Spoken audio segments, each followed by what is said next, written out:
மணிமேகலை ஐம்பெருங்காப்பியங்களில் ஒன்றானது மணிமேகலை. இக்காப்பியம் பௌத்த சமய காப்பியம் என்று அழைக்கப்படுகிறது. மதுரை கூலவாணிகன் சீத்தலை சாத்தனார் மணிமேகலையை இயற்றினார். கண்ணகியின் கதையை அவரே சிலப்பதிகார ஆசிரியராகிய இளங்கோ அடிகளுக்கு கூறியதாக சிலப்பதிகாரத்திலேயே குறிப்புகள் காணப்படுகின்றன. இவருக்கிருந்த தமிழ் இலக்கிய திறனும் பௌத்த சமய தத்துவங்களில் கொண்டிருந்த புலமையும் ஈடுபாடும் இந்நூலில் புலனாகின்றது. உலகில் பசிப்பிணி அற வேண்டும் என்ற உயரிய நோக்குடன் மானிட நேயமும் பெண்ணின் பெருமையும் விளங்கும்படி காப்பியம் படைத்த பெருமைக்குரியவர் சாத்தனார். இக்காப்பியத்தின் தலைவியாக, பௌத்த துறவியாக, மக்களின் பசிப்பிணி நீக்கி சமய தொண்டாற்றியவளாக மணிமேகலை வருகிறாள். மாதவி மணிமேகலையின் தாய். கணவன் கோவலன் கொலையுண்ட பிறகு பௌத்த சமய துறவியானாள். மகளையும் அதில் ஈடுபடுத்தினாள். சித்திராபதி மாதவியின் தாய். மணிமேகலையை மன்னன் மகன் உதயகுமாரனோடு இணைத்து வைக்க முயல்கிறாள். உதயகுமரன் மன்னன் மகன். மணிமேகலையின் பால் காதல் கொண்டவன். எப்படியேனும் அவளை அடைய துடித்தவன். சுதமதி மணிமேகலையின் தோழி. சங்க தர்மம் பௌத்த துறவி. இப்படியாக மணிமேகலையின் கதாபாத்திரங்கள் வருகின்றன. மணிபல்லவம் என்னும் தீவில் வாழும் ஒரு தெய்வ மகள் மணிமேகலா தெய்வம். கோவலன் இந்த தெய்வத்தின் பெயரையே தன் மகளுக்கு சூட்டினான். இந்த தெய்வம்தான் மணிமேகலைக்கு பல வகைகளில் உதவுவதாக கதை நகர்ந்து செல்கின்றது. ஆபுத்திரன் என்பவன் கருணை மிகுந்தவன். மக்களின் பசிப்பிணியை தீர்ப்பதற்காக அமுத சுரபியை பெற்றவன். பிறகு அதை ஒரு பொய்கையில் விட்டு செல்கிறான். அதுவே பின்னர் மணிமேகலையின் கைக்கு வந்ததாக கூறுகிறார் சாத்தனார். மணிமேகலை தான் பெற்ற அமுத சுரபியில் முதலாக பிச்சை ஏற்றது ஆதிரை என்னும் கற்புக்கரசியிடம். ஆதிரையின் கணவன் சாதுவன். மரக்கலம் உடைந்து நாகர்தீவில் கரையேறி அம்மக்களுக்கு அறிவுரை கூறுவதாக இக்கதாபாத்திரத்தை அமைத்திருக்கிறார் சாத்தனார்.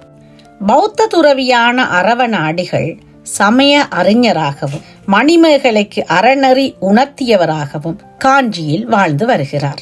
காஞ்சி பாவை என்பது சக்கரவாள கோட்டத்தில் ஒரு தூணில் வாழும் காவல் தெய்வம். காய சண்டிகை என்பவள் கந்தர்வ பெண்.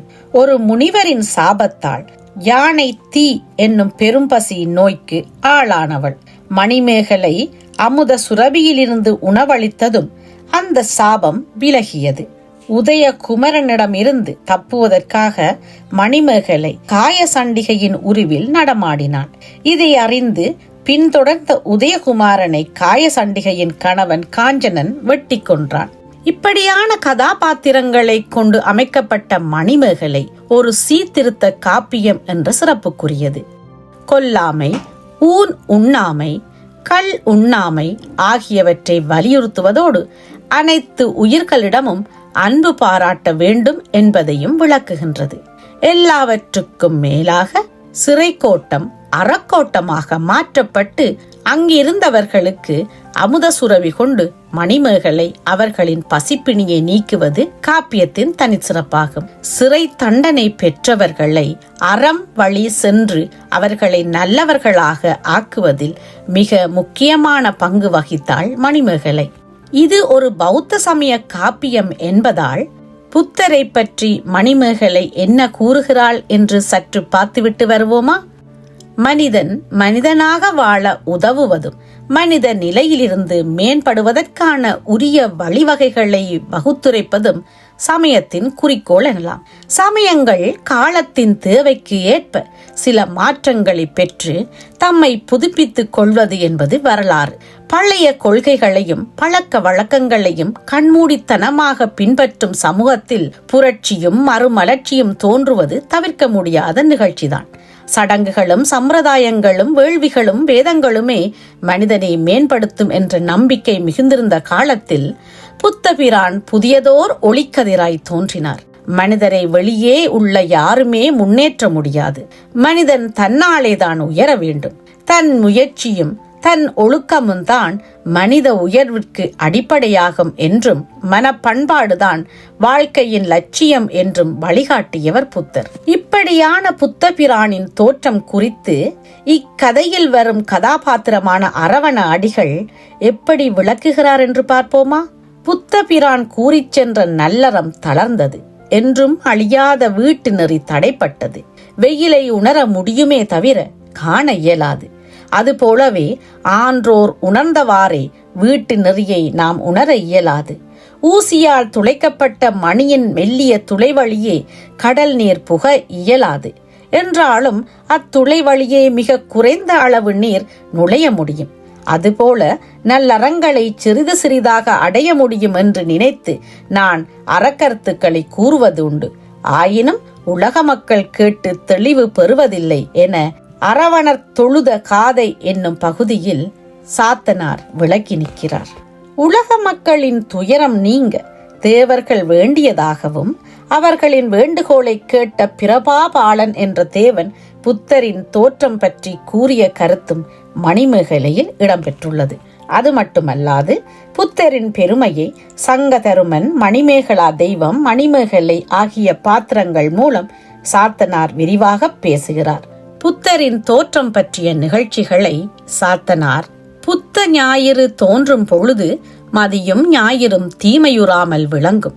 ஓரிடத்தில் நிலைக்காது சுழன்று கொண்டே இருக்கும் கோள்களால் கேடு விளையாது.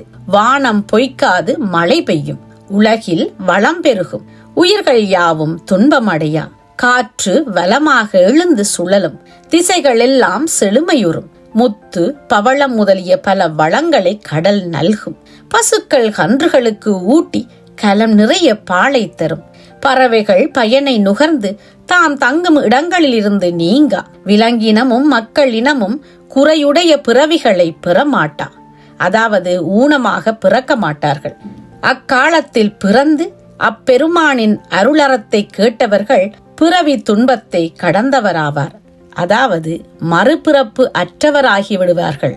இங்கு சங்கதருமன் என்னும் பௌத்த துறவியர் புத்தரை போற்றும் வகையினை காண்போம். புத்த தேவன் எம்முடைய இறைவன். இயல்பாகவே தோன்றிய நற்குணங்களை உடையவன். குற்றமில்லாத பல பிறப்புகளிலும் பிறந்தவன். பிறப்பின் தன்மையை உணர்ந்தவன். குணங்களில் மெய்ப்பொருளாக உள்ளவன். தனக்கென வாழாது பிறர்க்காகவே வாழ்ந்தவன். தரும சக்கரத்தை உருட்டியவன். காமனை வென்றவன் என புத்தரை போற்றுகிறார் சங்கதருமன் என்னும் பௌத்த சமயத்தை சார்ந்த துறவி. மணிமேகலா தெய்வத்தை பற்றி பார்ப்போம். இந்திர விழாவை காண விரும்பிய மணிமேகலா தெய்வம் அந்நகரில் பெண் வேடம் பூண்டு பளிங்கு மண்டபத்திற்கு வருகிறது. அப்போது அங்குள்ள புத்த பாத பீடிகையை வலங்கொண்டு வந்து போற்றி துதித்தது. இங்கு புத்த பாத பீடிகை என்பது தாமரை மலர் போன்ற வடிவமைக்கப்பட்ட ஒரு கல்லில் புத்தரின் பாதங்களை வைத்திருப்பது. வலங்கொண்டு வருவது என்பது சுற்றி வருவது. அப்படியாக புத்தரின் பாதங்களை வலம் வரும் மணிமேகலா தெய்வம் புத்தரை எப்படி போற்றுகிறது என்று பார்ப்போமா? உலக நோன்பின் உயர்ந்தோய் என்கோ, குற்றம் கெடுத்தோய் செற்றம் செறுத்தோய், முற்ற உணர்ந்த முதல்வா என்கோ, காமற் கடந்தோய் ஏமம் ஆயோய், தீநெறி கடும்பகை கடிந்தோய் என்கோ, ஆயிர ஆரத்து ஆழி அம்திருந்து ஆடி, நா ஆயிரமிலேன் ஏத்துவது எவன் என மணிமேகலா தெய்வம் புத்தரை போற்றி நிற்கின்றது. புத்தரை நோக்கி மணிமேகலை எப்படி போற்றுகிறாள் என்று பார்ப்போமா?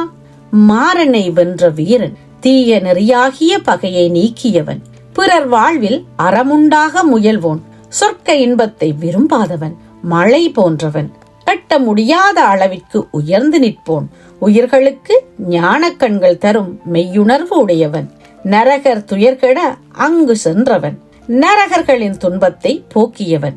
இங்கு நரகர் என்பது நரகத்தில் வாழ்பவர், அதாவது பாவங்களை செய்தவர். இப்படியாக மணிமேகலை என்னும் காப்பியத்தின் நாயகியாகிய மணிமேகலை புத்தரை போற்றுகின்றாள். தமிழகத்தில் பௌத்த சமயம் சிறப்புற்றிருந்த காலத்தில் தமிழகத்தில் பல்வேறு இடங்களிலும் புத்த பீடிகைகள், அதாவது புத்தரது திருவடிகள் பதித்த பீடங்கள் இடம்பெற்றிருந்தன. புத்த பீடிகைகள் மக்களால் போற்றி வணங்கப்பட்டன. புத்தரது பீடிகை என்பது தாமரை பூ போன்ற வடிவத்தை கொண்ட ஒரு சிலை மீது புத்தருடைய பாதங்களை வைத்து வணங்குவது. இப்படியான புத்த பீடிகைகளை சாத்தனார் எப்படி புகழ்ந்து கூறுகிறார் என்று பார்ப்போமா? புகழ் அமைந்த நிலத்தில் 3 முழ அளவு உயரத்தில் 4 திசையிலும் 9 முழ அளவில் இடம் அகன்று விதிமுறைகளுக்கு ஏற்ப சிறந்த பளிங்கினால் வட்டமாய் அமைந்து இடையில் சதுர வடிவத்தின் மீது தாமரை ஒளி வீசுவதாய் அமைய வேண்டுமாம் இந்த புத்த பீடம். இதுவே புத்தருக்கு உரிய பீடம் என கூறப்படுகிறது. இது மணிபல்லவ தீவில் அமைந்திருப்பதாக சொல்லுகிறார் சாத்தனார். இந்த பீடத்தின் அருகில் உள்ள மரங்கள் நறுமலர்களை மட்டுமே சொரியும். பறவைகளும் அப்பீடிகையின் அருகில் தம் சிறகுகளை அசைத்து ஒளி செய்யா. தூய மனத்துடன் தொழுது நின்றால் முந்தைய பிறவியை பற்றியும் அறிந்து கொள்ளலாம். அந்த பீடத்தின் சிறப்பை உணர்ந்த இந்திரன் பீடத்தில் மணிகளை பொருத்தி போற்றினான் என மணி பல்லவத்து துயருற்ற காதையில் சீத்தலை சாத்தனார் இப்படி விளக்கி நிற்கிறார். உவனம் என்பது சோலையாகும். பதும பீடம் என்பது தாமரை வடிவில் அமைந்த பீடமாகும். உயிர்களிடத்தில் அருள் கொண்டவன், 6 உயிர்களை பாதுகாக்கும் ஒப்பற்ற இலட்சியத்தை உடையவன். இப்படிப்பட்ட புத்ததேவனின் ஆணையால் பூத்து குலுங்கும் உபவனத்தில் ஒரு மண்டபம் உள்ளது. அதன் தனிச்சிறப்பாவது அது அங்கிருப்பவரின் ஓசையை வெளிப்படுத்தாது, உருவத்தை மட்டும் வெளியே காட்டும். அந்த மண்டபத்தின் உள்ளே தூய நிறமுடைய மாணிக்கத்தால் அமைந்த ஒளி பொருந்திய பதுமபீடம் அமைந்திருந்தது என சாத்தனார் புத்த பதுமத்தின் பெருமைகளை கூறுகிறார். இப்படியான பதும பீடத்தில் அரும்புகளை வைத்தால் அவை மலரும். மலர்ந்தவை பல ஆண்டுகள் ஆன பின்பும் வாடுவதில்லை. அவற்றில் வண்டுகளும் மொய்ப்பதில்லை. காணிக்கை செலுத்துவோர் ஏதேனும் ஒரு தெய்வத்தை மனதில் நினைத்து அப்பீடத்தில் மலரை வைத்தால் அம்மலர் அவர் கருதிய தெய்வத்தின் திருவடிகளை சென்றடையும். ஒரு நினைப்புமின்றி மலரிட்டால் அது எங்கும் செல்லாது, அங்கேயே இருக்கும். இத்தகைய சிறப்பினை உடைய இந்த பீடம் தெய்வ தச்சனால் அமைக்கப்பட்ட பெருமைக்குரியது. இவற்றை தவிர பாத பங்கைய மலையில் உள்ள புத்தரின் பாத பெருமையும், மணிபல்லவ தீவின் அருகிலுள்ள இரத்தின தீவகத்தில் உள்ள சமந்த மலையில் இடம்பெற்றுள்ள புத்தர் பிரானின் இணையடிகளின் சிறப்புகள் பற்றியும் சாத்தனார் விளக்குகின்றார். மணிமேகலையில் கூறப்படும் பௌத்த சமய கோட்பாடுகளை பார்ப்போம். மணிமேகலையில் பௌத்த சமய கோட்பாடுகளை 3 பிரிவுகளாக விளக்குகிறார் சாத்தனார். வினை கோட்பாடு, நிலையாமை கோட்பாடு, அறநெறி கோட்பாடு என 3 பிரிவுகளை கூறி நிற்கும் சாத்தனார், இந்திய சமயங்கள் யாவும் வினை கோட்பாட்டில் நம்பிக்கை கொண்டவை. பௌத்த சமயமும் இதற்கு விதிவிலக்கில்லாமல் வினை கோட்பாட்டு நம்பிக்கையை கொண்டுள்ளது. வினைகள் 2 வகைப்படும். அவை நல்வினை, தீவினை எனப்படுகின்றன. கொலை, களவு, காமம் ஆகிய தீய விருப்பம் 3ம் தளர்ச்சியுற்ற உடலிலே தோன்றுவன. பொய், புறங்கூறல், கடுஞ்சொல், பயனற்ற சொல் என்று 4 வகை குற்றங்கள் சொல்லிலே தோன்றுவன. வெகுதல் அதாவது விரும்புதல், வெகுளுதல், மயக்கம் இம்மூன்றும் உள்ளத்தில் தோன்றுவன. இந்த வகைகளில் தீவினை தோன்றும். இந்த தீவினையின் தன்மையை உணர்ந்தோர் தீயவற்றில் மனதை செலுத்த மாட்டார். தீயவற்றில் மனதை செலுத்துவராயின் விலங்கு, பே, நரகர் என்னும் பிறப்புகளை எடுத்து கலக்கமுற்று பிறவிதோறும் துன்புறுவர் என ஆபுத்திர நாடு அடைந்த காதையில் விளக்குகிறார் சாத்தனார்.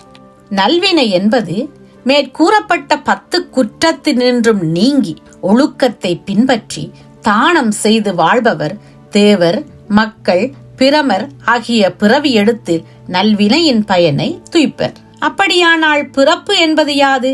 உலகம் மேல், கீழ், நடு என 3ஆக பிரிக்கப்பட்டுள்ளது. உயிர்கள் 6 வகை என பௌத்த சமயம் கூறுகின்றது.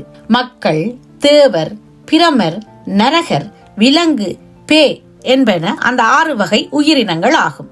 உயிர்கள் நல்வினை, தீவினை என்னும் இருவினை பயனால் தத்தமக்குரிய பிறவி எடுத்து தம் வினைகள் பயனை தரும் காலத்தில் தான் செய்த வினைக்கு ஏற்ப இன்பமும் துன்பமும் அடைகின்றன. தாம் செய்த வினைகளுக்கு ஏற்ப உயிர்களுக்கு மறுபிறவி உண்டு என்ற கோட்பாட்டில் பௌத்த சமயத்திற்கு ஆழமான நம்பிக்கை உண்டு.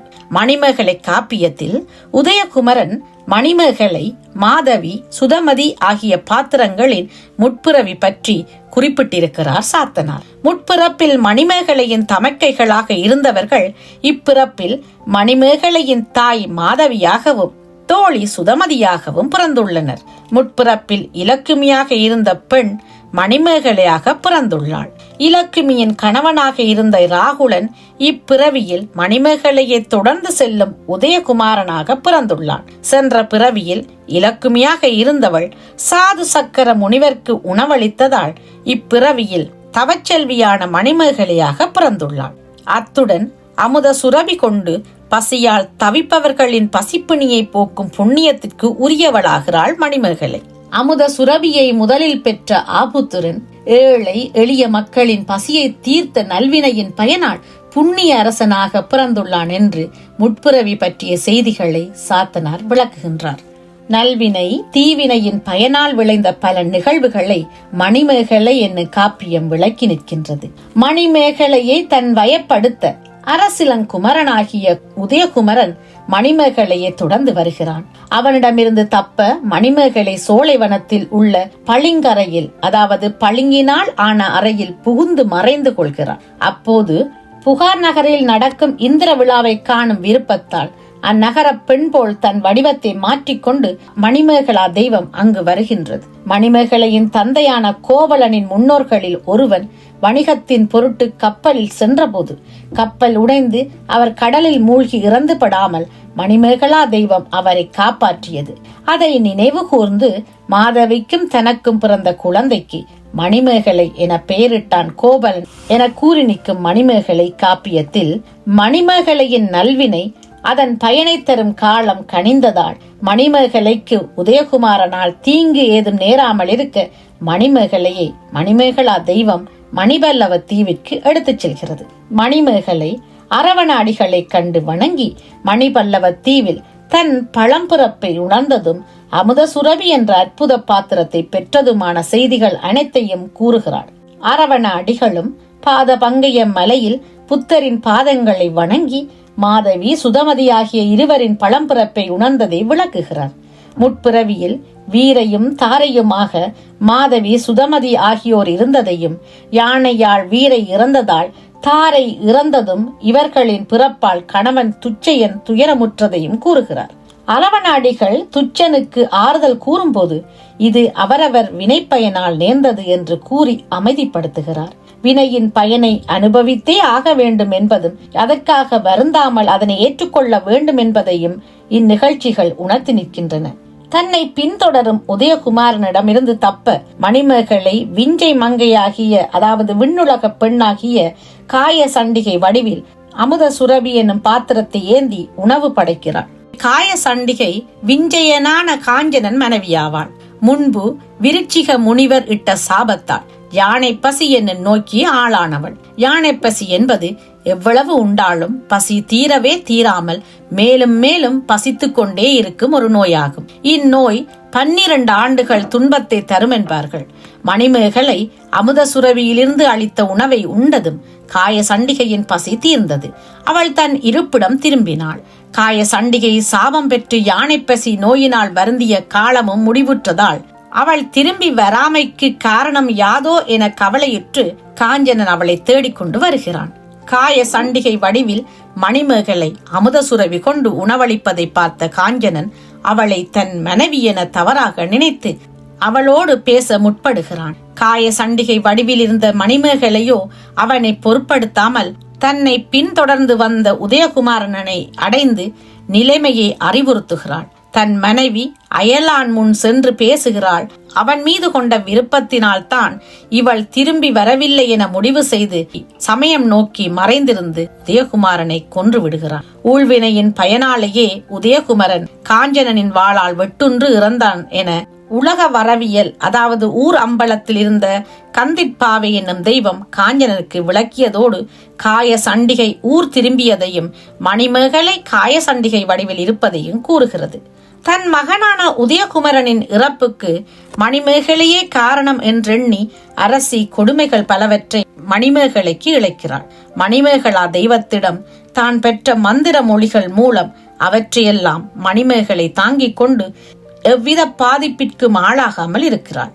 மணிமேகலையின் இந்நிலையைக் கண்டு அரசி மிகவும் வியப்படைவதோடு தன் செயலுக்காக வருந்தவும் செய்கிறாள். ராசமாதேவியின் மனம் மாறுகிறது. மனம் திருந்தி மணிமேகலையை தொழுது வணங்குகிறாள். மணிமேகலை ராசமாதேவிக்கு தன் முற்பிறப்பை பற்றி கூறி தன் கணவனாக இருந்த ராகுலனை பற்றியும் கூறியதோடு முற்பிறவியில் ராகுலன் தாயாக அரசமாதேவி இருந்ததையும் கூறுகிறாள். உதயகுமரனை இழந்ததற்காக அழும் ராசமாதேவி பொருந்தாத செயல்களை செய்ததை சுட்டிக்காட்டி வினையின் பயனை யாராக இருந்தாலும் நுகர்ந்தே ஆக வேண்டும் என்பதை எடுத்துக்காட்டி இனியாவது நல்வினைகளை செய்ய வேண்டும் எனவும் அறிவுறுத்துகிறாள். பூங்கொடி போன்ற தேவி, நீ எதற்காக அழுதாய்? நின் மகனின் உடலுக்காக அழுதாயா, உயிருக்காக அழுதாயா? உடலுக்காக அழுதாயானால் உன் மகனது உடம்பை புறங்காட்டில் யார் இட்டனர்? உயிர்க்காக அழுதாயானால் செய்வினை வழியே அவ்வுயிர் புகும். அது புகுமிடத்தை நம்மால் தெரிந்து கொள்ள இயலாது. அதனால் அந்த உயிரிடத்து அன்புடையாயின் அகது எவ்வுடலில் இருக்கும் என்பதை உணராத நிலையில் எல்லா உயிர்களிடத்தும் நீ இரக்கம் கொள்ளல் வேண்டும் என்கிறார். உயிர்கள் அனைத்திடமும் அன்பு பாராட்ட வேண்டும் என்ற நேயத்தை சாத்தனார் இங்கு வலியுறுத்துவதை எம்மால் உணர்ந்து கொள்ள முடிகிறது. சிறைவிடு காதையில் ஒவ்வொரு வீட்டிலும் ஏதேனும் ஒரு உறவை இழந்த அனுபவம் சோகமாய் நெஞ்சை அடைத்துக் கொள்ளும். அதையே நினைத்து புலம்பாமல் எல்லா உயிர்களையும் சமமாக எண்ணி அனைத்து உயிர்களிடமும் அன்பு செய்ய வேண்டும். தன் உறவு தன் சொந்தம் என பாராமல் அன்பு பாராட்டும் மனப்பாங்கு வர வேண்டும். அப்போது எங்கும் அமைதியும் மகிழ்ச்சியும் நிரம்பும். யாதும் ஊரே யாவரும் கேளீர் என்ற எண்ணமும் மேலோங்கும். அவ்வெண்ணம் எவ்வுயிர்க்கும் இறங்கி அன்பு செய்ய வேண்டும் என்ற உணர்வை தந்து செயல்பட வைக்கும் என விளக்குகிறார் சாத்தனார். இந்திய சமயங்கள் அனைத்துமே நிலையாமை கோட்பாட்டில் நம்பிக்கை உள்ளன. அதே போன்று சாத்தனார் பௌத்த சமய அறங்களை வலியுறுத்தும் போதெல்லாம் நிலையாமையை அழுத்தமாக கூறுகிறார். பழிக்கரை புக்க காதையில் மணிமேகலையை தொடர்ந்து உதயகுமரன் வர மணிமேகலை பழிக்கரைக்குள் மறைந்து கொள்கிறார். உதயகுமரன் மணிமேகலையை தொல்லைப்படுத்துவான் என்பதை உணர்ந்த மணிமேகலையின் தோழி சுதமதி அவனுக்கு யாக்கை நிலையாமையை பற்றி எடுத்து கூறுகிறாள். யாக்கை என்பது உடல். உடம்பு வினையால் உண்டானது. வினைக்கு விளைநிலமாக உள்ளது. புனையப்படுபவனாகிய மணப்பொருள்கள் நீக்கப்படுமானால் புலால் நாற்றத்தை வெளிக்காட்டுவது. முதுமை அடைந்து சாதலை உடையது. கொடிய நோய்க்கு இருப்பிடமாக உள்ளது. பற்றுகளுக்கு பற்றும் இடமாக உள்ளது. குற்றங்களுக்கு கொள்கலமாய் உள்ளது. பாம்பு அடங்கும் புற்றை போல் கோபம் தங்குமிடமாக இருக்கிறது. மக்கள் யாக்கை இத்தகையது என விளக்குகிறாள் சுதமதி. அது மட்டுமல்லாது மணிமேகலா தெய்வம் மணிமேகலையின் தோழி சுதமதியிடம் சக்கரவாள கோட்டத்தின் தன்மையை விளக்கும் போது கூட நிலையாமை கோட்பாட்டை அழுத்தமாக எடுத்து கூறுகிறது. சுடுகாட்டில் தவநெறியில் செல்லும் துறவிகள், பெரும் செல்வர், அண்மையில் மகவு பெற்ற இளமகளிர், அதாவது அண்மையில் குழந்தை பெற்ற இளம் தாய்மார், அறம் அறியா இளம் சிறுவர், முதியோர், இளையோர் ஆகியோரை வேறுபாடின்றி கொடுந்தொழிலை உடைய எமன் கொன்று குவிப்பதைக் கண்டு நிலையாமையை உணரவில்லை மக்கள். இறப்பு உண்மை என்று தெரிந்த பின்னரும் அறநெறியில் செல்லாதவர்களை எண்ணி அத்தெய்வம் வருந்துவதாக கூறுகிறார் சாத்தனார். மாதவியின் தாய் சித்ராபதியின் தூண்டுதலால் உதயகுமரன் காமம் மீதுர பெற்று மணிமேகலையை காண அம்பலம் செல்கிறான். மணிமேகலையை கண்டு, நங்கையே, நீ நற்றவம் மேற்கொண்டதற்குரிய காரணம்தான் யாதோ என்று துணிந்து கேட்கிறான். அதற்கு மணிமேகலை, பிறத்தலும் முதுமை அடைதலும் நோயிற்று வருந்துதலும் பின் இறத்தலும் உடையது இவ்வுடல். மேலும் இது துன்பங்களுக்கு ஒரு கொள்கலமாகவும் உள்ளது. மனித உடம்பின் நிலையாமையை மணிமேகலை உதயகுமாரனுக்கு உணர்த்தி தன்னை பின்தொடர வேண்டாம் என அறிவுரை கூறுகிறாள்.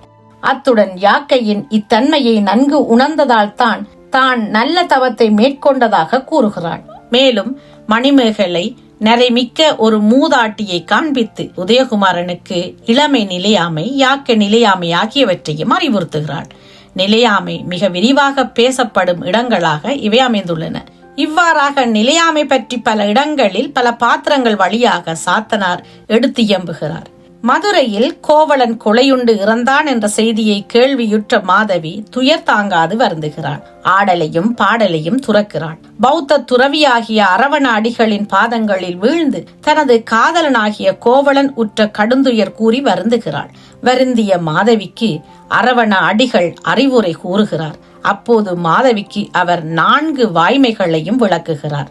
துக்கம், துக்க காரணம், துக்க நிவாரணம், துக்க நிவாரண மார்க்கம் என்ற 4 வாய்மைகளை அவர் எடுத்து கூறும் பொழுது, துக்கம் என்பது துன்பம் என்றும், துக்க காரணம் என்பது துன்பத்திற்கான காரணம் என்றும், துக்க நிவாரணம் என்பது துன்பத்தை போக்குதல் என்றும், துக்க நிவாரண மார்க்கம் என்பது துன்பத்தை போக்கும் வழி எனவும் எடுத்துரைக்கிறார். பிறந்தவர்கள் அடைவது பெருந்துன்பம், பிறப்பை நீக்கியவர்கள் அடைவது மிக பேரின்பம், பற்றினால் வருவது பெருந்துன்பம், பற்றை நீக்குவதால் அடைவது பேரின்பம். 4 வாய்மைகளை விளக்கிய பின் அரவண அடிகள் 5 சீலம் பற்றி கூறுகிறார். 5 சீல கோட்பாடு என்பது கொல்லாமை, கள்ளாமை அதாவது திருடாமை, பிறன்மனை விரும்பாமை, பொய்யாமை, கள்ளுண்ணாமை என்பன ஆகும். உள்ளத்தில் ஊற்றெடுக்கும் அன்பு விரிவாகும் போது கருணையாகிறது. அன்பின் விரிவே கருணையாகும். தொடர்புடையவரிடம் அதாவது உறவினரிடமும் நண்பர்களிடமும் காட்டுவது அன்பு. அப்படியின்றி தொடர்பு இல்லாதவரிடமும் அதாவது அனைத்து உயிர்களிடமும் காட்டுவது கருணையாகும். யார் எங்கு துன்பமுற்றாலும் அதை கேள்விப்பட்ட போது அவர்களுக்காக வருந்துவது கருணையின் அடையாளமாகும். இத்தகையோர் கொல்லாமையை பெரிதும் போற்றுவார்கள். இத்தகைய கோட்பாட்டை தன் உயிர் கொள்கையாக கொண்டவர்தான் புத்தர். உயிர்கள் அனைத்திடமும் கருணை காட்ட வேண்டும் என்று அறிவுரை கூறுவதோடு வாழ்ந்தும் காட்டினார். எந்த உயிர்க்கும் தீங்கு நேர்வதை அவரால் பொறுக்க முடிவதில்லை. புத்தரின் இந்த கோட்பாட்டை சாத்தனார் ஆபுத்திரன் வாயிலாக விளக்குகிறார். காசியில் வேதமோதும் அந்தணனாகிய அபஞ்சிகனின் மனைவி சாலி. அவள் நெறி தவறி நடந்ததால் பெற்ற பிள்ளையை இரவு நேரத்தில் யாரும் அறியாத போது ஒரு தோட்டத்தில் விட்டு செல்கிறாள். பசியால் குழந்தை அழுகிறது. குழந்தையின் அழுகுரலை கேட்ட பசு ஒன்று 7 நாள் வரை அக்குழந்தைக்கு பாலூட்டி வளர்த்தது. அதனால் அக்குழந்தை ஆபுத்திரன் என அழைக்கப்பட்டான். ஆ என்றால் பசு, புத்திரன் என்றால் மகன், பசுவின் மகன் என பொருள் கொள்ளப்பட்டு அழைக்கப்பட்டான். இளம்பூதி என்னும் அந்தணன் மனைவியோடு அவ்வழியே வந்த போது அக்குழந்தையை கண்டான்.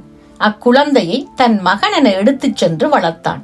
அந்தணர்க்குரிய வேதங்களை எல்லாம் அக்குழந்தைக்கு நன்கு கற்பித்தான். ஒரு நாள் அந்தணர் ஒருவர் வீட்டில் வேள்வியில் பலி கொடுக்க பசு ஒன்றை கட்டி வைத்திருந்ததை ஆபுத்திரன் கண்டான். அஞ்சி நடுங்கிய நிலையில் அப்பசுவின் துயரினை கண்டு பெருந்துயரம் கொண்டான்.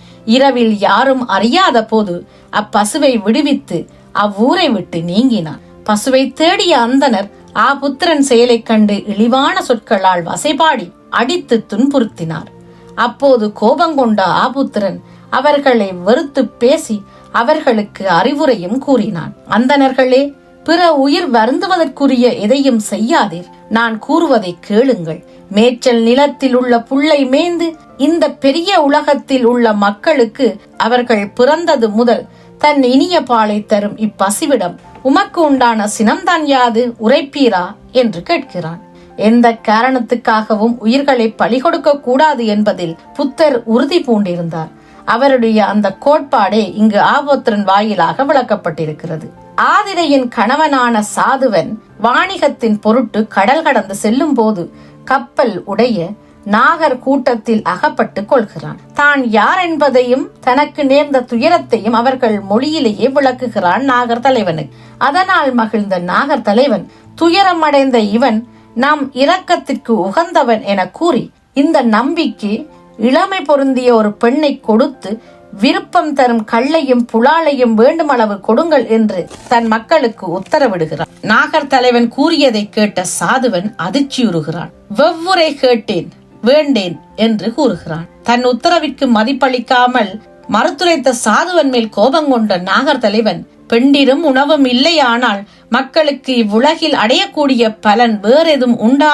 உண்டெனில் நாங்களும் அறியுமாறு சொல்வாயாக என கோபத்துடன் அதட்டுகிறார். அறிவை மயக்கும் கள்ளையும் நிலையற்ற உயிர்களை கொள்ளுதலையும் தெளிந்த அறிவினை உடையோர் விளக்கினர், அதாவது வெறுத்தனர்.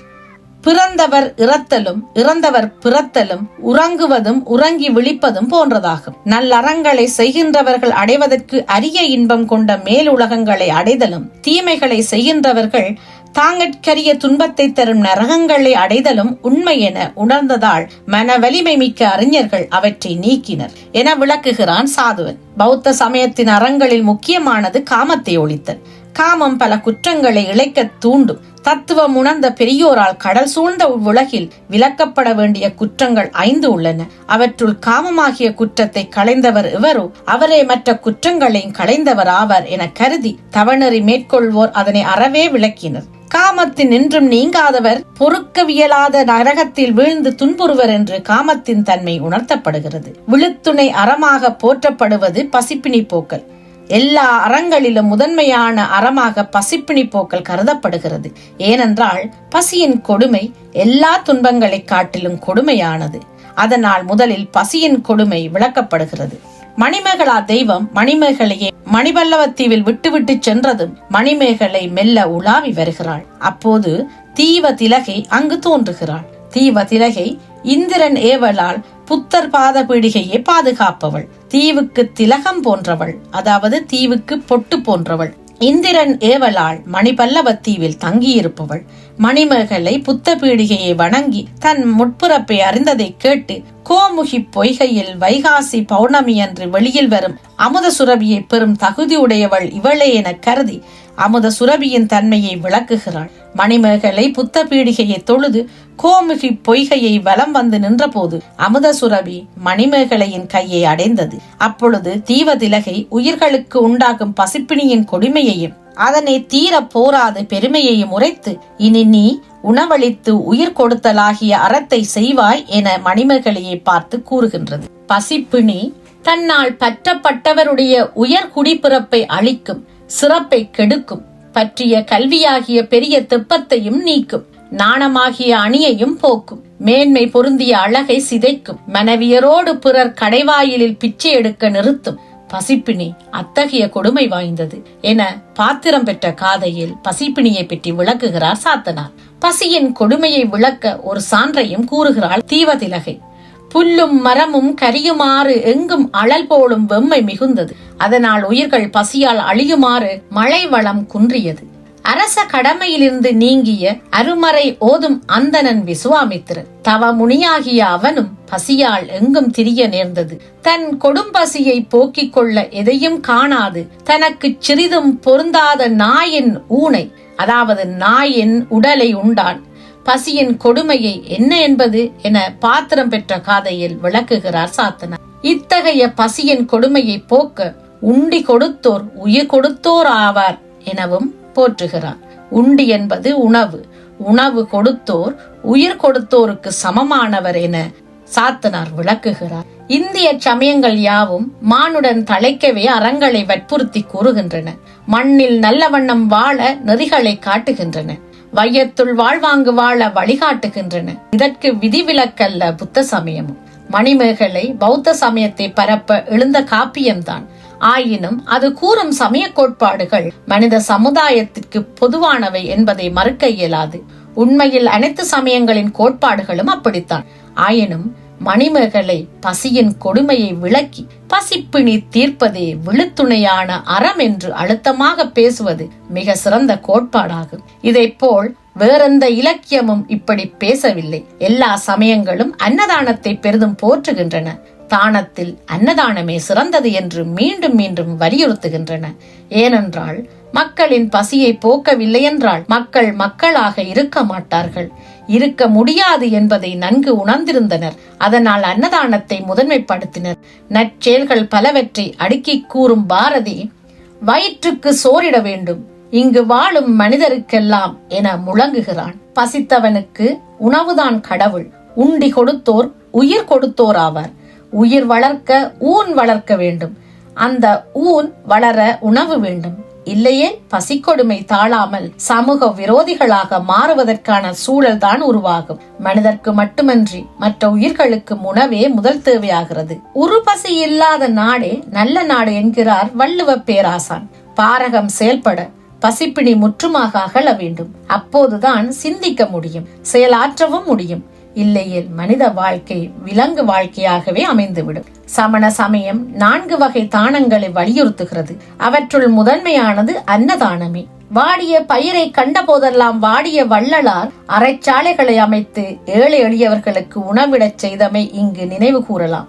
சாத்தனார் மணிமேகலை கரங்களில் அமுத சுரபி என்ற கற்பனை பாத்திரத்தை தந்து பசிப்பிணி போக்கும் அறச்செயலை செய்ததாக இக்காப்பியத்தை படைத்துள்ளார்.